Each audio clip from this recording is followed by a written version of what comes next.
In the HL part of kinetics, there will be some calculations involved. The students need to be able to come up with a rate expression of a certain reaction. Okay. The first thing that they need to understand is that the rate expression can only be deduced through experiments. There is no other way. Okay. And then they need to know that the general formula is like that, is rate is equal to a rate constant multiplied to the concentration of the reactant to a certain order, concentration of another reactant to a certain order, and it can just continue on depending on how many reactants are involved in the rate determining step. Okay, so usually for this you need to also explain like what is K, what is like the order of reaction. Okay.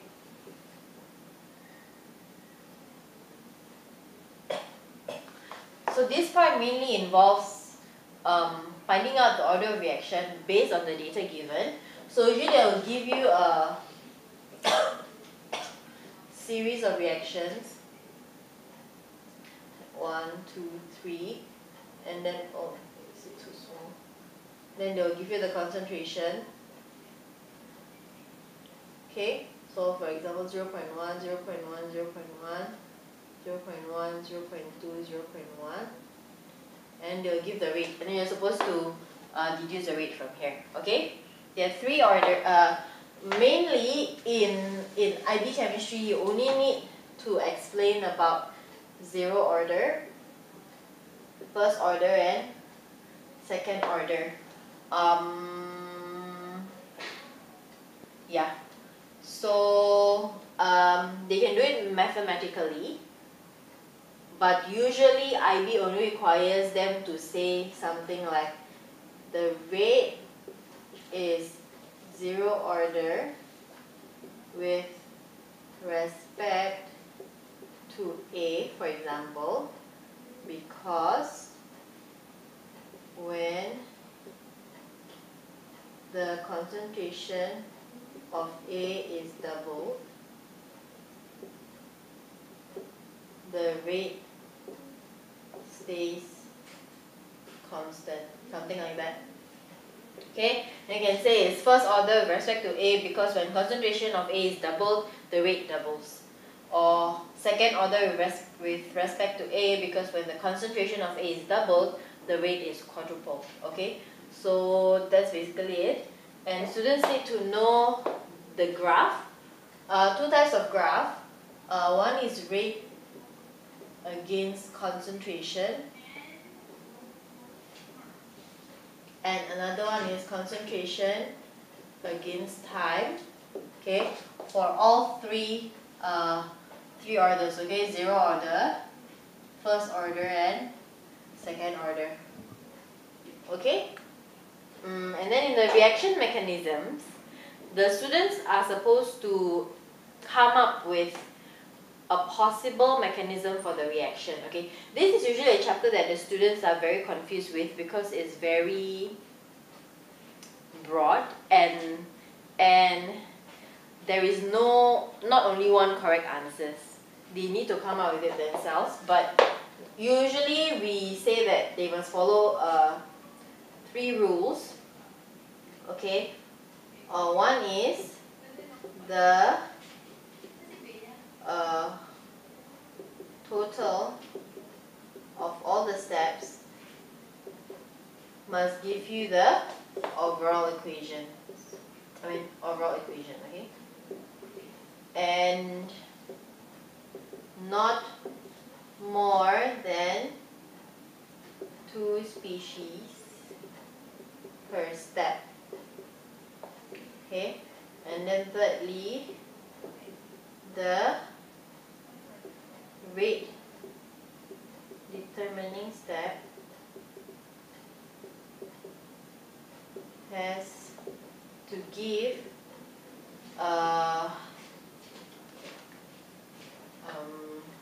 rate expression in accordance to the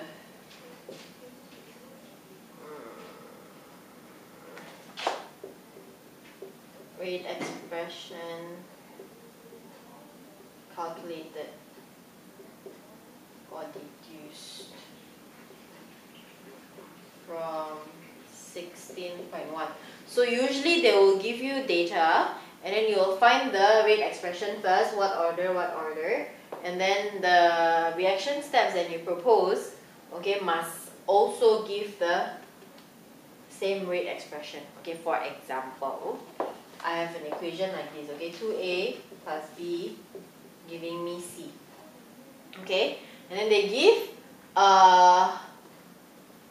data, and from the data you deduce that the rate expression is like this: k, a, b. Okay, something like that.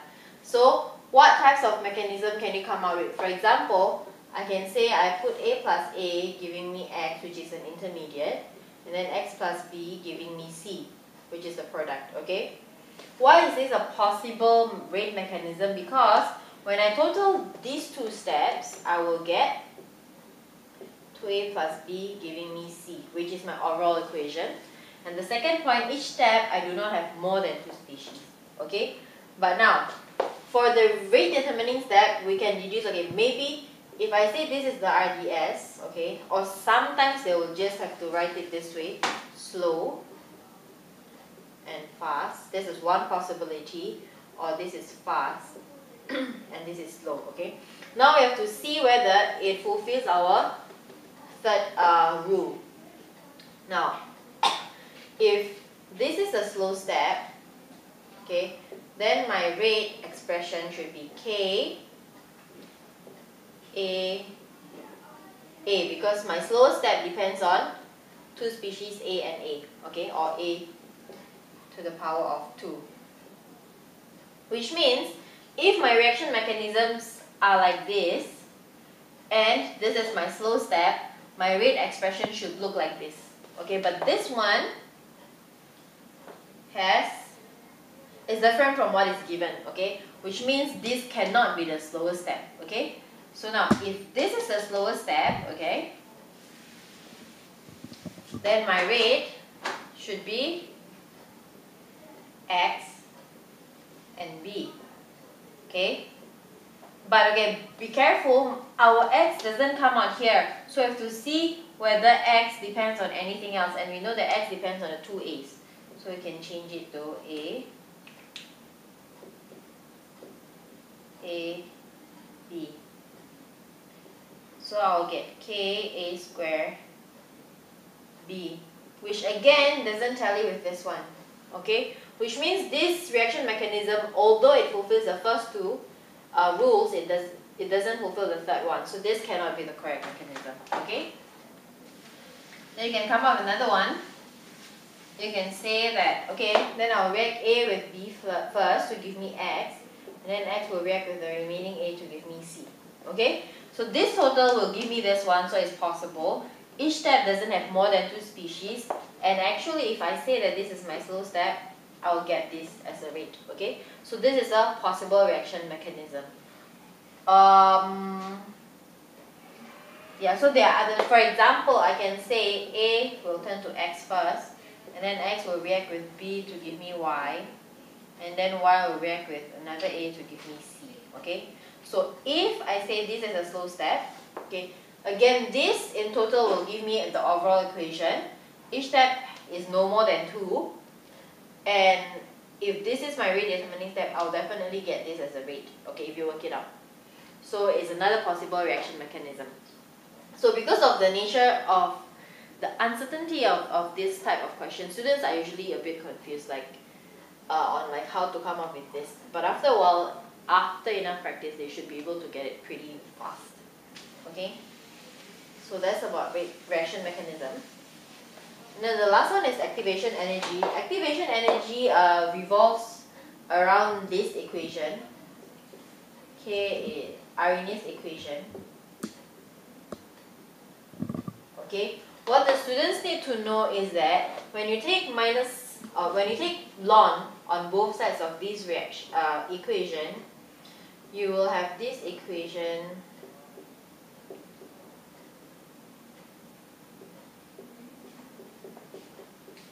which is actually a straight line equation. Okay, students who did math or additional math in O levels or IGCSE SE should know about this. Okay, so this is like a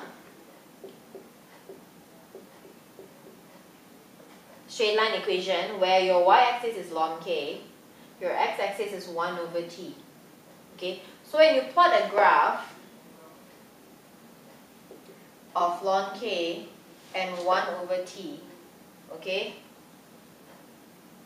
the gradient will be minus EA over R, okay, and the y-intercept will be ln A. Okay, so from here, okay, you can actually find the activation energy. Okay, gradient is minus EA over R, so activation energy is R multiplied minus R multiplied by the gradient. Okay, so this is one thing that students need to know. And then ln A is equal to y-intercept, so A is e to the power of y-intercept. Okay, so this is another way of finding the activation energy. And A is a constant, we call it Arrhenius constant. Arrhenius constant deals with the collision geometry. Remember the collision theory where it involves, or where the molecules involved need to have energy over the activation energy. So you can find the activation energy here, and it must have correct collision geometry. So this is the factors that affect collision geometry, all summarized in Arrhenius equation, Arrhenius constant. Okay. Another thing that you need to take note while teaching this, that you need to teach students that the gradient of this graph must always be negative, because see, gradient is minus EA over R. If the gradient is not negative, R we know is the ideal gas constant from chapter 1. Okay, and ideal gas constant is always positive. Okay, so if this is not negative, your activation energy will be negative, which is impossible. Okay, so your line should always have a negative gradient. On top of that, your line can never cut the y-axis. Okay, in order to get the y-intercept, you need to extrapolate, because the x-axis is 1 over t. You can never get a 0 in a reciprocal, because your temperature, well, it's always positive anyway, but you can never get 0 for 1 over t. So you always stop here in the middle, and you have to extrapolate to get ln A. Okay, the extrapolation is very reasonable because this is a straight line graph.